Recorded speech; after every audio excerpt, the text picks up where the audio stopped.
Alright guys, in this video I'm going to talk about my Tethrd Phantom saddle. I've never saddle hunted before. I've only been in this saddle once before, so this will be my second time getting up in it. This is not by any means a professional review on it. Just wanted to make a first time saddle hunting video. Talk a little bit about the saddle, show you the different how it works, and then also to show you what hopefully is going to work for my climbing method and my platform. So the problem I was running into was I had just too much stuff. I hunt all public land for bow hunting, and I had my big lone wolf stand on my back. I had this huge backpack in front with all my camera arm and camera gear, and of course I had my bow also, and also had a fanny pack. So I looked like the Stay Puft Marshmallow Man walking in the woods. And I just wanted to somehow shed some weight. So I sold two of my lone wolf stands and had enough money just to pretty much to break even and buy this Phantom saddle, which I'll talk about now. And I did buy an extra. I had this already. This will be my climbing method and my platform. It's the Lone Wolf Hand Climber, which you can buy separate from Lone Wolf. And I bought that anyway, so I sold two of my stands but then kept this because I saw a couple of videos of some other people using this for a climbing method, and it doubles as a platform as well, so I wouldn't have to buy any sticks or steps or stuff like that. So this right here is my this is a sit and climb strap from Lone Wolf that came with the hand climber here, and you know, this carabiner is rated for 3,000 or 4,000 pounds, and so this is made to hold your weight. So this, I saw this on another video. If you get a tree that's really wide on the bottom, you can go through there a couple times. You can use this as a step. So you put your foot in here and put it against the tree, and then grab the tree, and then you can step onto the platform. Sometimes you get those double trees. Like this one happens to be a double tree, which gives you a lot more cover. So then once I would get on there, once I'd get up on the stand, I can make this longer. And once I make it longer, I can clip this right into my saddle. In case I would happen and my feet would slide out of the strap here, I wouldn't lose my platform. So this also serves as a backup. As a backup strap. For what I made for my feet for climbing is right here. So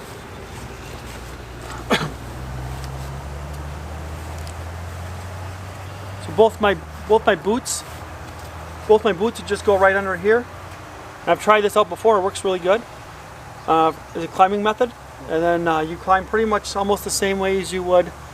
Just point your toes down and climb up as high as you want.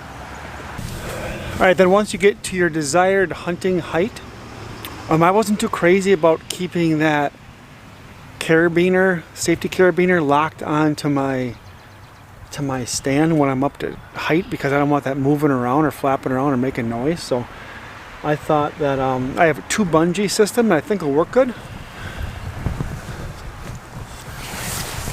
So one bungee here. One bungee goes down and around the tree, and then I have it clipped on underneath, kind of pulling it down.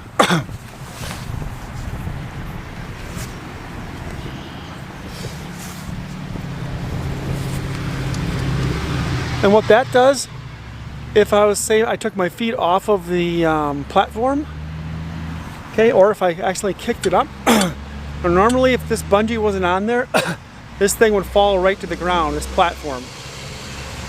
Okay, but I can put my weight on one side, I can kick it up, and it pretty much stays in place. But also, as another backup, I did this as well. I have another bungee. These are bungees from Lone Wolf. I think they're $5 or $10 or on the website, something like that. Not too expensive. I think $10. This got a little hook on it, so now I have another bungee that goes around the tree on top, and this hook hooks down on this strap. So if you move it, so that also prevents that strap from coming down as well. So I think with those two things, I think I'd be able to safely take off that backup strap that goes to my saddle.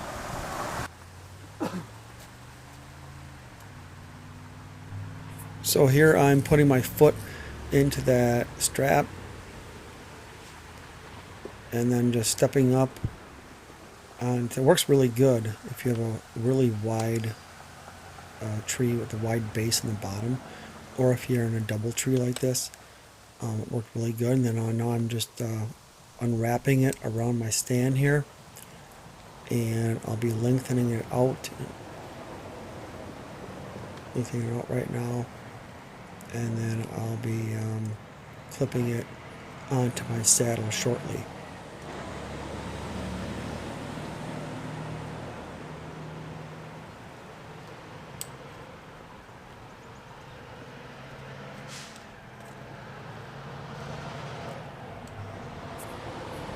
So here I'm attaching my tether to the tree. So climbing with this method, most people, if you have climbing sticks or steps, you use a lineman's belt to climb up. But with this system, obviously you need to sit in your saddle, put all your weight in your saddle, sitting, and then lift your legs up. So you actually use a tree tether, which I think is actually safer probably. To get up. So I'm attaching my tether right now, and here I'm turning sideways, so you can probably see it. I'm clipping into my utilibridge, which is adjustable on a Tethrd Phantom saddle. Right, so here I am. I was sitting. I was pretty comfortable sitting facing the tree. Some guys wear knee pads. When you're sitting down in a saddle, is really comfortable. Here I am standing up. This would be the strong side. Cover from like 11 o'clock all the way back to 5 o'clock or 6 o'clock.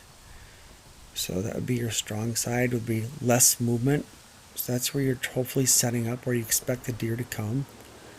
And right now I'm standing on top of my platform, turning, and this would be my weak side. So this would be like 12 o'clock all the way back to 6 o'clock again. Still pretty easy to get pretty much 360 degree shooting. Maybe not in this double tree situation. It would be hard to shoot like 10, 11 o'clock right there. But if I was in a single tree, it would be very, very easy to get shooting in 360 degrees. That's one of the advantages of using a saddle. So after thinking about it, I don't know if I might just leave this strap right here hooked to my lineman's loop on my saddle. Might be easier just to leave it strapped on the whole time versus putting I might not need that bottom bungee. I might just do the top bungee. I took it off now, but I might just use top bungee and to keep that strap up. I might be able to eliminate that bottom bungee if I just keep this carabiner clipped to my saddle like that. Again, you just don't want your platform falling down to the ground, since it's my only way up and down. If something did fail, this isn't going to fail, but if it somehow did, then I just have to ride my lineman's belt down the tree. Might get scraped up a little bit, but I'd still be fine, but I prefer not to do that if I can. So this method is a little bit different in that you'd climb with your tree tether on, because you'd have to sit in your saddle and then lift your feet up to get the platform higher and higher while you're going up. So that'd be a little bit different. If you have steps or sticks, obviously you're going to use your lineman's belt, which is different. But I often thought, how could I say I want to get in a tree where there's a couple of branches. I might make another video later, maybe this summer, with that. I think I could go as high as I can with my tree tether, and then while keeping my tree tether on, hook up my lineman belt, which goes on these loops here, and then be fully secured with my lineman belt. And once my lineman belt is on, I could take my tree tether off, move it above the branch, and then take my lineman's belt back off and continue climbing. Then I would have to reach down unhook one of these buckles for the straps, and then lift my platform above that branch as well. I think that'll work. I'm gonna play around with that on the off season here. Still got a number of months before bow season, but I'm gonna definitely try that out, and because that'd be great if we could get in trees with a couple branches as well. So stay tuned for possibly another future video on that. One thing I like about the tree saddles, you can just wear it in. Right now I have it on, obviously. This is called the Utilibridge. Okay, your tree tether clips on to here, and you can lengthen this or make it shorter. And just a Prusik knot. And then if you're walking though, you can tighten it all the way up and stick this rope in your pocket or through the lineman loop, wherever you want. And then basically you just have your waders stand right in. Basically you can get I got my tether here. I also have my lineman's rope in this bag also from Tethrd, but you wouldn't need to get this bag, it's optional. Kind of keeps everything together. You could just throw this in your backpack as well. So it doesn't really take up much weight at all. Definitely saving weight. And what's nice about it is I'll be able to wear my backpack with my camera arm and my camera and some hunting equipment. I'll be able to wear that normally on my back. And then I'll just wear this over my shoulder. On one side, and over my shoulder I have a sling for my bow. So I'll eliminate essentially all of my my backpack that I had in front. Nothing will be in front anymore, so I'll cut a lot of weight down. Alright, I just want to share with you a devotional this is from YouVersion Bible app, written by Michael Martin from the YouVersion web team. I thought it was fitting. It says, sometimes things happen that you can't control or predict. Anxiety happens when you spend time stressing out over them, whether you're anxious about a deadline or are chronically plagued by exaggerated worry for no reason, or if there's a worldwide pandemic. You're not alone. Even if you can't imagine it, God has an overflow of hope stored up for those who in the midst of chaos stop long enough to hear His voice. Romans 15:13 is a prayer from the Apostle Paul to some Christians in Rome. But if you listen, you can hear God's voice speaking to you. Paul carefully chooses his words as he mentions the God of hope. Did you catch that? Hope is in God's nature. Paul doesn't ask God to simply take away their anxiety.